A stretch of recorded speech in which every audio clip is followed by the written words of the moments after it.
Good evening to all of you. Today we discuss about the ratio analysis and its fourth category profitability ratio.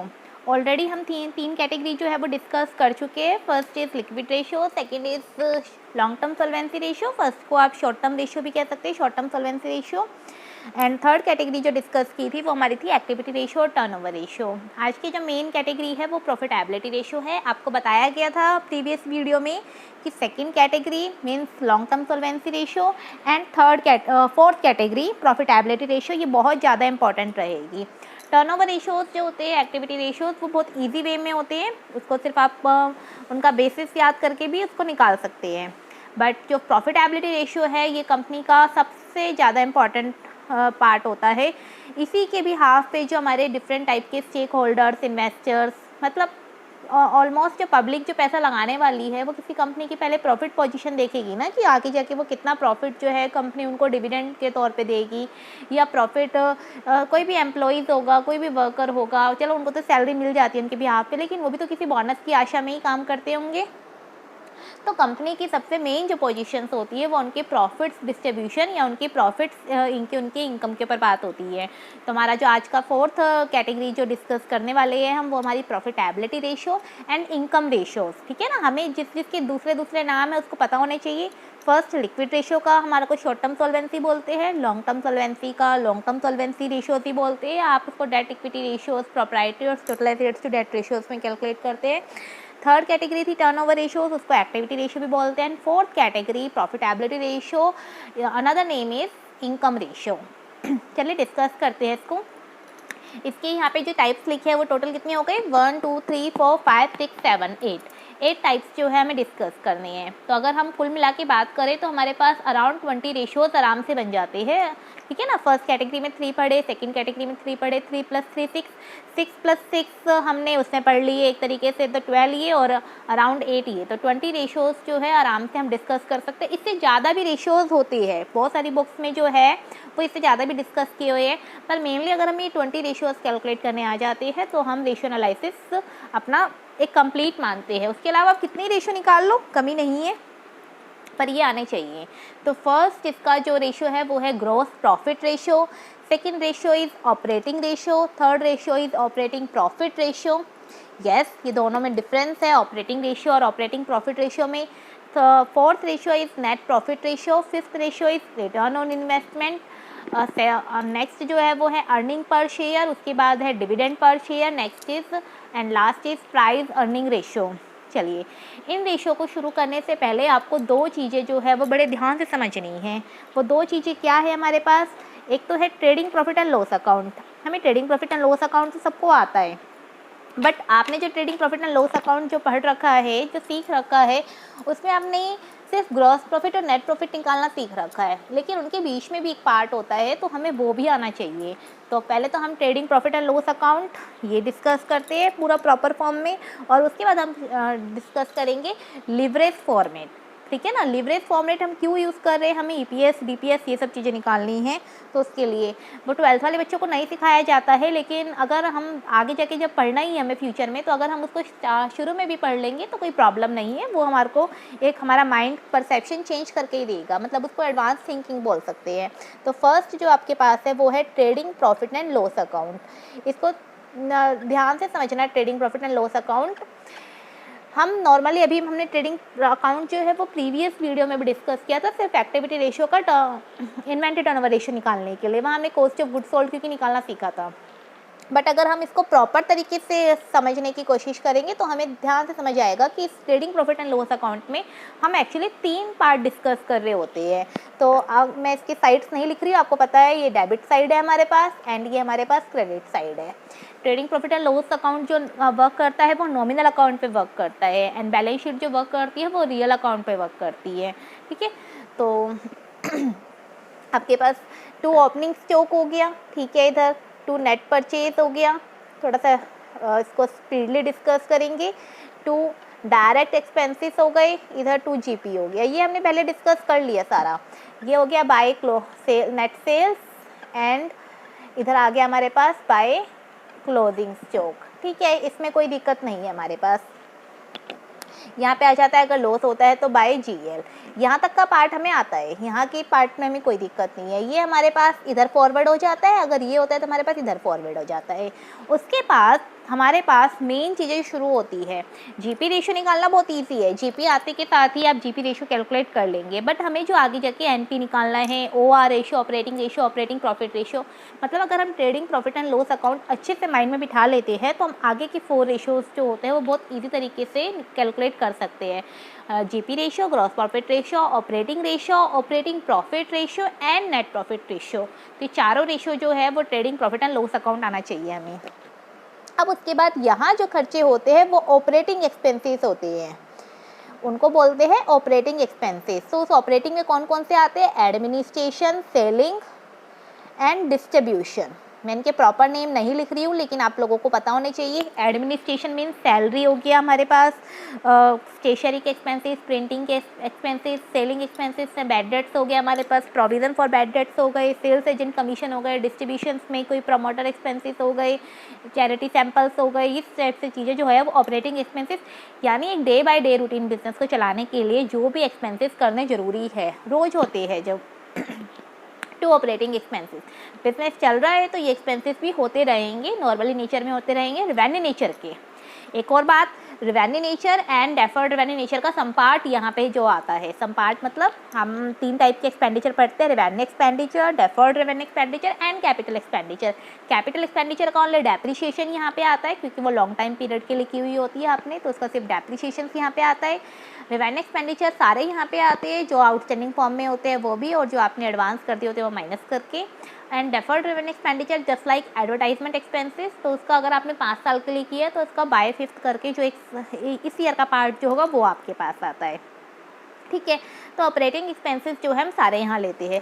Same ऐसे ही अगर आपने यहाँ पे GL लिया था तो पहले GL की स्टार्टिंग होएगी, यहाँ पे जो है 2GL की स्टार्टिंग होएगी, यहाँ पे जो है बाय GP की स्टार्टिंग होएगी। ठीक है, तो आप क्या करते हो इधर? Bye operating incomes. अगर बिजनेस जिस भी नेचर का है उसमें ऑपरेटिंग इनकम्स मतलब डिस्काउंट रिसीव्ड हो गया, कमीशन रिसीव्ड हो गया, कोई प्रॉपर अगर आप किसी चीज़ को किराए पर चढ़ाते हो, जैसे आपका किसी आइटम को किराए पे देने का बिजनेस है तो आपका रेंट रिसीव्ड हो गया, इस टाइप से जो आपकी ऑपरेटिंग इनकम्स जो डे बाय डे रूटीन में आपको हो रही है अपने बिजनेस को कंटिन्यू रन करने के लिए, तो ये आपके पास ऑपरेटिंग इनकम्स आप ले लेते हो। अब बता दिया उसमें rent receive, discount receive, commission receive, other form of receive, लेकिन वो डे बाय डे रूटीन क्यों नहीं चाहिए? अब किसी फ्रेंड सर्कल ने आपको गिफ्ट दे दिया वो तो नहीं लोगे। डिविडेंड जो है आपको डे बाय डे रूटीन में नहीं मिलता तो डिविडेंड रिसीव भी आप नहीं लोगे, ही ध्यान रखना। ठीक है, कौन सी चीज़ें आप नहीं लोगे? जो आपकी नॉन ऑपरेटिंग नेचर की है, मतलब बिजनेस चलाते हुए नहीं हो रही है, अदर फॉर्म में कभी हो जाती है, कभी कभार होने वाले आइटम्स और अदर फॉर्म्स में होने वाली बिजनेस के अलावा किसी चीज़ से होने वाले आइटम्स, तो वो आप अपने यहाँ पे नहीं लोगे। इनकम फ्रॉम इन्वेस्टमेंट नहीं लोगे क्योंकि वो आपको आपके बिजनेस से नहीं हो रही है, वो तो आपने एक साइड बाय साइड अपना कुछ इन्वेस्ट कर रखा था उससे हो रही थी। आपके पर्टिकुलर बिजनेस जो इनकम होती है उसको ही आप ऑपरेटिंग इनकम, और पर्टिकुलर बिजनेस को चलाने के लिए ही जो खर्चे किए जाते हैं वही आपके ऑपरेटिंग एक्सपेंसेस कहलाते हैं। साइड बाय साइड आप किसी अदर बिजनेस से कुछ करते हो, उसमें उससे कुछ इनकम रिसीव करते हो या उसमें कोई एक्सपेंसेस करते हो, वो आपका नॉन ऑपरेटिंग होता है। तो पहले हम ऑपरेटिंग पार्ट को डिस्कस करते हैं।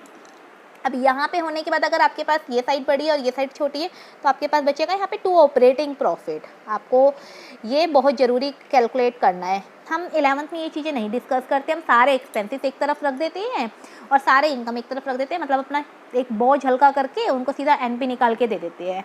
बट अगर हमें रेशियो एनालिसिस समझना है तो हमें इसको 3 टुकड़ों में तोड़ना पड़ेगा। तो आपके पास ऑपरेटिंग एक्सपेंसेस आपको यहाँ डेबिट साइड में रखने हैं और ऑपरेटिंग इनकम्स यहाँ क्रेडिट साइड में रखने हैं। तो आपके पास या तो टू ऑपरेटिंग प्रॉफिट आएगा या बाय ऑपरेटिंग लॉस आएगा।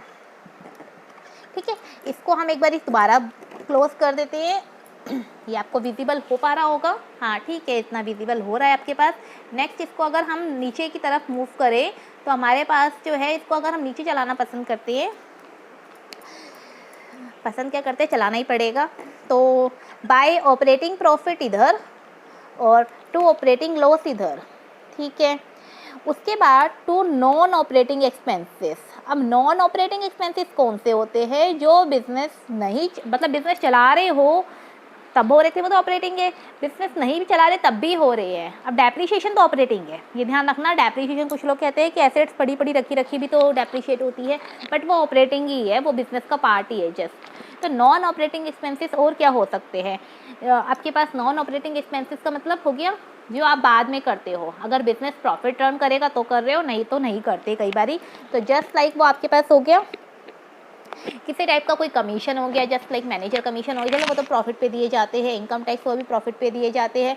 Interest on debenture, interest on loans and debentures, ये बिजनेस नहीं भी करते तो भी होता, ठीक है। नॉन ऑपरेटिंग एक्सपेंसेस बिजनेस नहीं भी करते तो भी होता, मतलब अगर आप बिजनेस लो से भी कर रहे हो या बिजनेस बंद पड़ा है और आपने किसी से लोन ले रखा है तो आपको उसका इंटरेस्ट देना पड़ेगा।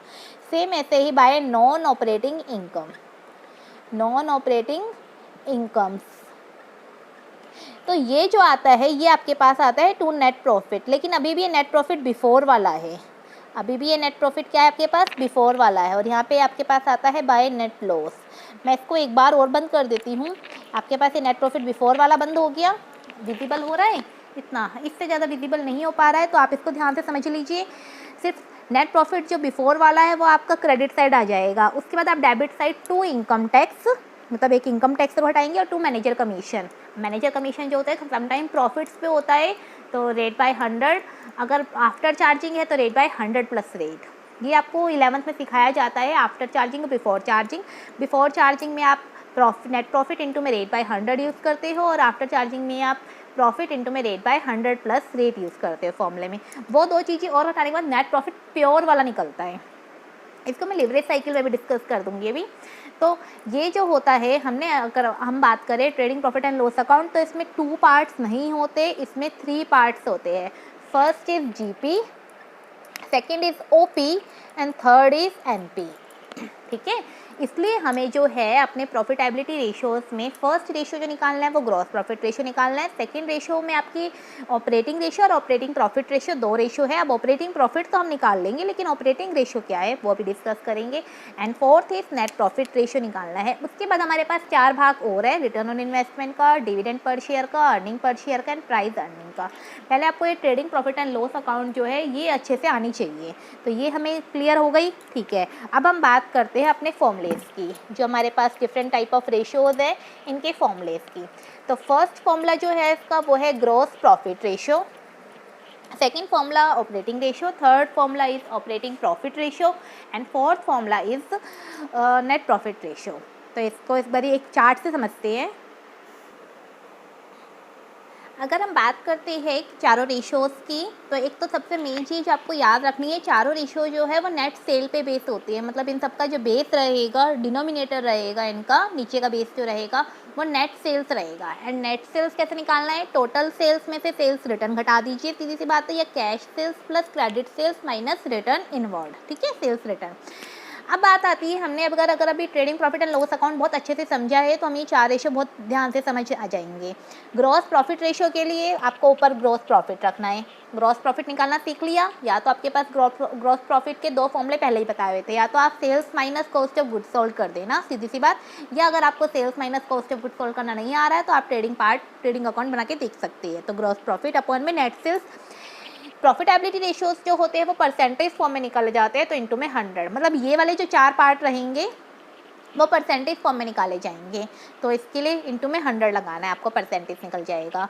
सेकंड रेशियो है ऑपरेटिंग रेशियो, ये आपको थोड़ा सा याद रखना पड़ेगा। बाकी तीनों रेशियोज जो है वो तो आप trading profit and loss account बना के निकाल सकते हो, बट ऑपरेटिंग रेशियो आपको याद रखना पड़ेगा। ऑपरेटिंग रेशियो मतलब बिजनेस करते हुए रेशियो, तो बिजनेस करते हुए सिर्फ खर्चे, ठीक है ना, बिजनेस करते हैं सिर्फ खर्चे, तो कॉस्ट ऑफ गुड्स सोल्ड ये भी एक खर्चा है, और ऑपरेटिंग एक्सपेंसेस ये भी बिजनेस करते हुए खर्चा है, ठीक है ना। तो ये आपको याद रखना है, ऑपरेटिंग रेशियो मतलब बिजनेस चलाते हुए बिजनेस का खर्चा,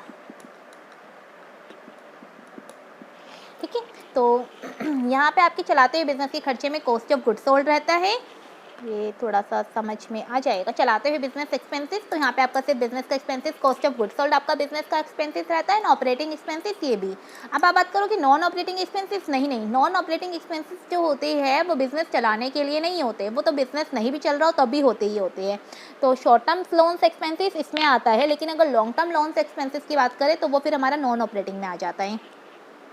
तो ऑपरेटिंग रेशियोज जो रहेंगे वो cost of goods sold plus operating expenses upon में नेट सेल इनटू में 100। ठीक है, ऑपरेटिंग प्रॉफिट रेशियो अभी निकालना सीखा हमने, हम वो trading profit and loss account से सीख सकते हो, या फिर एक और भी तरीके से याद कर सकते हो। जीपी में आपने क्या किया, जीपी में से आपने ऑपरेटिंग एक्सपेंसेस तो घटाए थे और नॉन ऑपरेटिंग इनकम जोड़ी थी, और सेम ऐसे ही आपने इससे क्या निकाल लिया था अपना ऑपरेटिंग प्रॉफिट।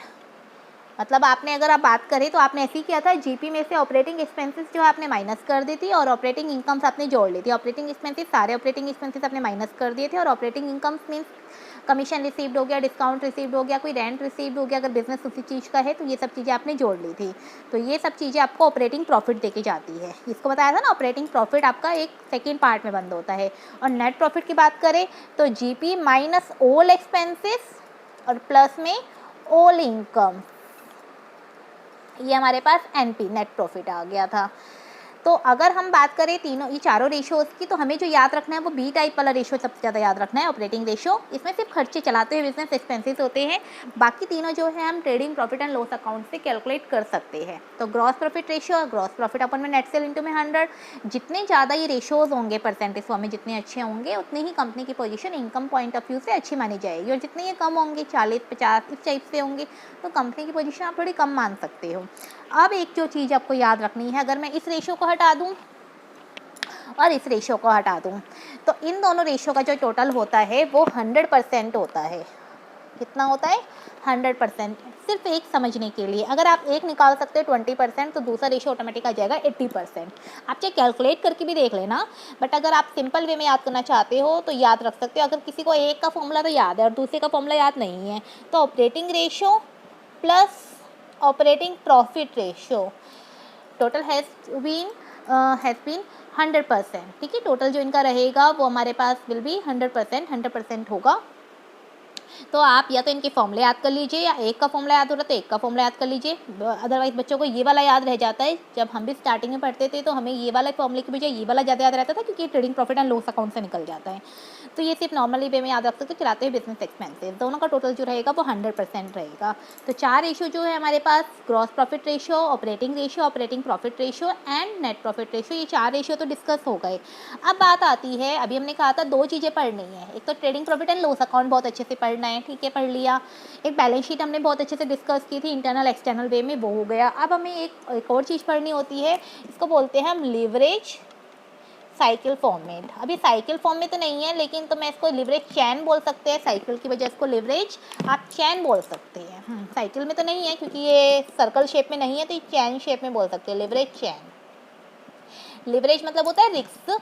ये वैसे तो फर्दर क्लासेस के बच्चे जो है वो ज़्यादा समझ पाएंगे, लेकिन रेशियो एनालिसिस जो है वो सभी क्लासेस के लिए इंपॉर्टेंट है। लिवरेज चैन भी आप अगर स्टार्टिंग से पढ़ लेते हो 12th वाले स्टूडेंट तो कोई दिक्कत नहीं रहती है। देखिए, सबसे पहले जो होता है वो बिजनेस जो होता है वो सेल करती है, उसमें से घटाती है अपनी वेरिएबल एक्सपेंसेस। इकोनॉमिक्स वाले बच्चों को पता होता है वेरिएबल एक्सपेंसेस क्या होते हैं। उसके बाद जो बिजनेस का आता है वो आता है कॉन्ट्रीब्यूशन, ठीक है। उसके बाद बिजनेस कंपनी अपना घटाती है फिक्स्ड एक्सपेंसेस। फिक्स्ड एक्सपेंसेस बाद में घटते हैं हमेशा।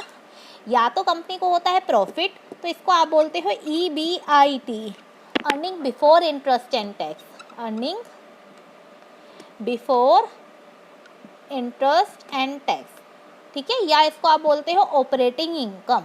अभी हम ऑपरेटिंग इनकम की बात कर रहे थे, ठीक है। अगर ये लॉस भी हो सकता है, यस, बच्चों के दिमाग में ये होता है, स्टूडेंट्स ये दिमाग में सोच रहे होंगे कि लॉस, हाँ ये लॉस भी हो सकता है। प्रॉफिट होगा तो भी साइकिल आगे चलेगी, लॉस होगा तब साइकिल कब आगे चलेगी, ध्यान रखना। अगर आपके पास है इंटरेस्ट, लॉस के केस में आपको interest on debentures, interest on loans देने ही पड़ते हैं, तो फिर नेगेटिव और नेगेटिव जो होते हैं और नेगेटिव हो जाती है। इंटरेस्ट ऑन डिबेंचर्स और इंटरेस्ट ऑन लोन से देने ही पड़ेंगे आपको। पॉजिटिव है तो ये पॉजिटिव आ जाएगा, ये ज़्यादा है और ये कम है तो ये आपके पास पॉजिटिव मनी बच जाएगी। बट ये आपके पास नेगेटिव में है या कम है और नेगेटिव देना है तो आपके पास सीधी सी बात है, और बढ़ जाएगा। उसके बाद साइकिल आगे नहीं चैन आगे नहीं चलती, बट अगर पॉजिटिव है तो चैन अभी आपकी आगे चलती रहेगी। तो सबसे पहले आपने इंटरेस्ट एंड डिवेंचर दिया, अब इंटरेस्ट चला गया तो ये आ गया EBT, अर्निंग बिफोर टैक्स। ये विजिबल हो रही है सबको।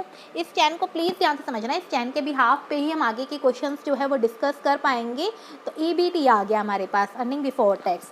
अब हमें देना होता है कुछ टैक्स, तो टैक्स की जो परसेंटेज होती है वो इस पर मैंशन हो जाती है, 30%, 40%, ठीक है। तो ये हमारे पास आ जाएगा EAIT, earning after interest and tax, ठीक है। ये हमारे पास आ गया। अब कंपनी ने अपनी बाहर की लायबिलिटी तो पूरी कर दी। पहले कंपनी ने अपने एक्सपेंसेस निकाल लिए थे, फिर कंपनी ने अपने बाहर के जो इंटरेस्ट थे वो पे कर दिए, फिर कंपनी के गवर्नमेंट लायबिलिटी टैक्स वो पे कर दिए। अब आ जाते हैं डिविडेंड होल्डर्स, बैठ खड़े हो जाते हैं। तो पहले जो प्रेफरेंस शेयर होल्डर होते हैं उनका डिविडेंड दिया जाता है, preference dividend on his capital. तो उनकी जो कैपिटल्स होती है उनकी कैपिटल्स पे उनका डिविडेंड दे दिया जाता है, दिया इसमें से जाता है।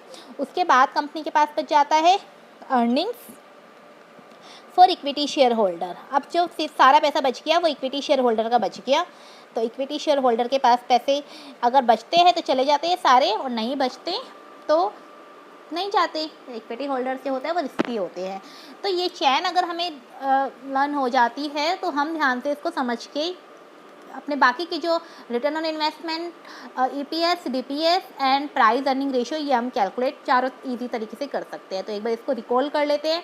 Sales minus variable expenses called as contribution minus fixed expenses called as EBIT, full form is earning before interest and tax minus interest and debenture having loss और प्रॉफिट, ये होगा ही होगा, ठीक है। तो उसके बाद called as EBT, earning before tax minus income tax put on या बेस्ड ऑन EBT, इसकी परसेंटेज जो EBT पे बेस रहेगी, called as EAIT, earning after interest and tax minus preference dividend which is calculate on preference capital, जो आपको question में mention होगी, minus करके जो आ जाएगा earnings for equity share holders, ठीक है, earning for equity share holders, ठीक है। तो ये अगर हमारे को चैन याद है तो हम बाकी के जो 4 फॉर्मूलेज हैं वो समझ सकते हैं। उसकी फॉर्मूले के नाम जो है हमारे पास वो है रिटर्न ऑन इन्वेस्टमेंट, ठीक है, और प्राइस अर्निंग रेशियो, हाँ, DPS और EPS।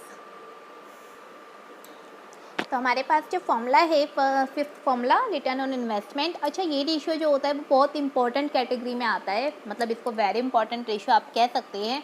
रिटर्न ऑन इन्वेस्टमेंट, इसके काफ़ी सारे नाम हैं, rate of return, ROR, ROI, return on capital employed, ROCI, या यील्ड ऑन कैपिटल YC, ठीक है। ये आप प्लीज़ इसको ध्यान रखिएगा, इसके काफ़ी सारे नेम्स हैं, तो इनको जिस भी नेम से आप याद रख सकते हैं वो आप याद रख लीजिए। बच्चे ज़्यादातर इसको ROI से याद करते हैं, तो स्टूडेंट जिस भी तरीके से अपना इसको माइंड में रिकॉल करेंगे वो वैसे ही उनको लर्न हो जाएगा। तो इसका फॉर्मूला जो रहेगा, profit before interest tax and dividend, जो आपने EBIT निकाला था, ठीक है ना, उसमें से ना तो आपने इंटरेस्ट घटाया, ना टैक्स घटाया, ना डिविडेंड घटाया।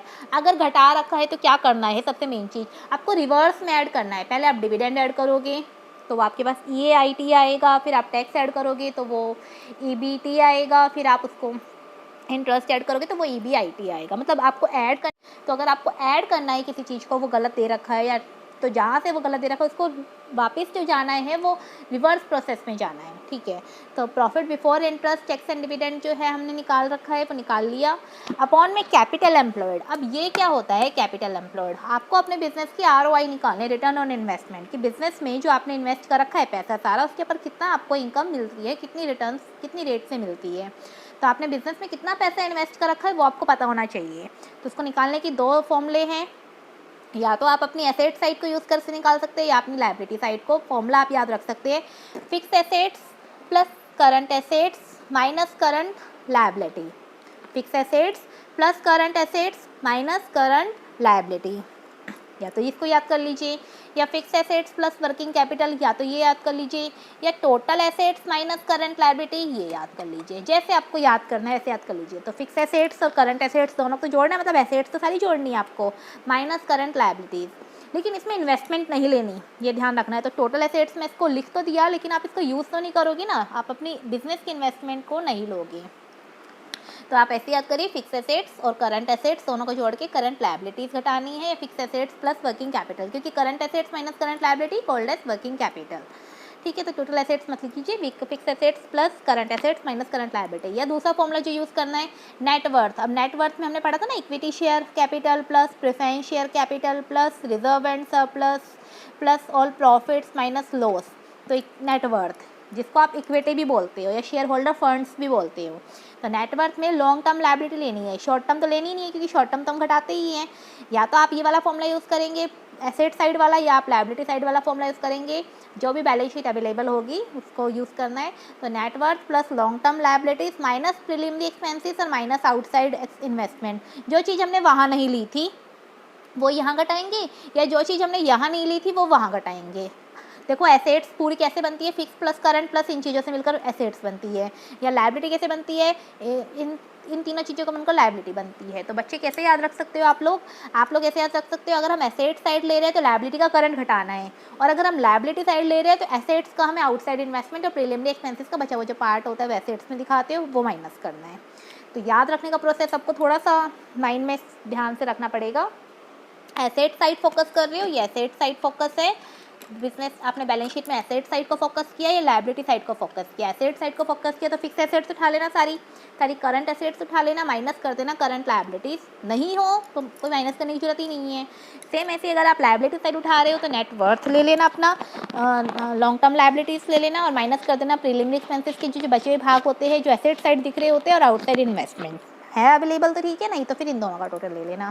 ये आपका आ जाता है रिटर्न ऑन इन्वेस्टमेंट। और आपको profit before interest tax and dividend कैसे निकालना है ये भी चैन से समझा दिया गया है, लिवरेज चैन से। आप EBIT निकाल के दे रखा है तो बहुत इजी है। अगर EBIT की बजाय आपको इसका बिफोर करके बजाय आफ्टर दे रखा है तो आप रिवर्स में इसको ऐड बैक कर लेंगे। रिटर्न ऑन इन्वेस्टमेंट फॉर्मूला आपका यूज़ करने का तरीका यही होता है, परसेंटेज फॉर्म में निकालना है। जितना अच्छा रिटर्न ऑन इन्वेस्टमेंट होगा कंपनी की पोजीशन आप मानोगे, आपको स्टेक होल्डर्स को लगेगा, शेयर होल्डर्स को लगेगा या इन्वेस्टर्स को लगेगा। Main return on investment investors के लिए कि वो कंपनी किसी अच्छी कंपनी के साथ ही वर्क कर रहे हैं। अब हमारे पास नेक्स्ट रेशियो जो होते हैं वो EPS, DPS और प्राइस अर्निंग रेशियो होते हैं। लेकिन इनके बीच में ना एक रेशियो जो है वो कुछ बुक्स से मेंशन होता है और कुछ बुक्स से मेंशन नहीं होता, वो भी मैं सिखा देती हूँ।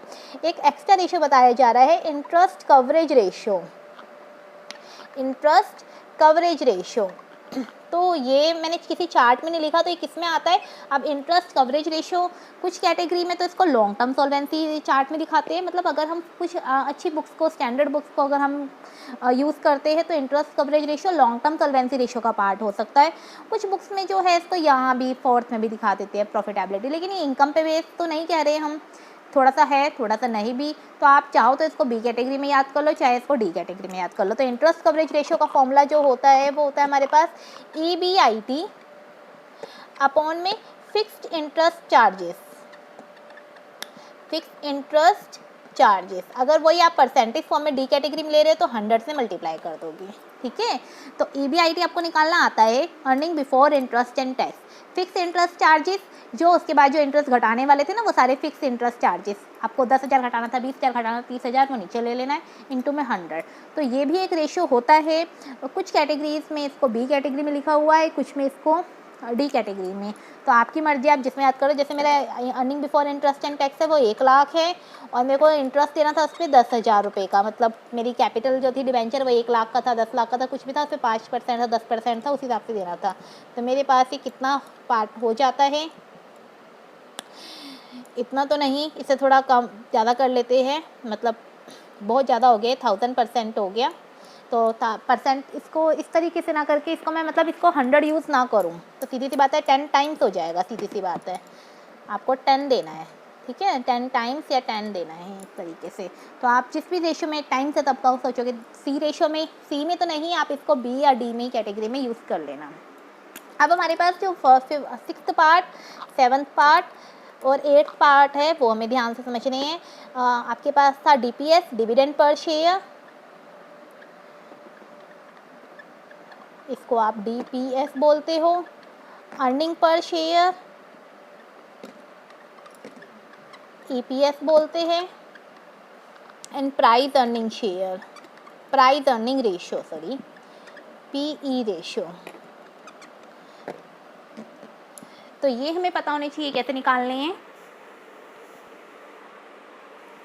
हमारे पास है डीपीएस, ईपीएस और प्राइस अर्निंग रेशो। तो डीपीएस देखो, डिविडेंड पर शेयर।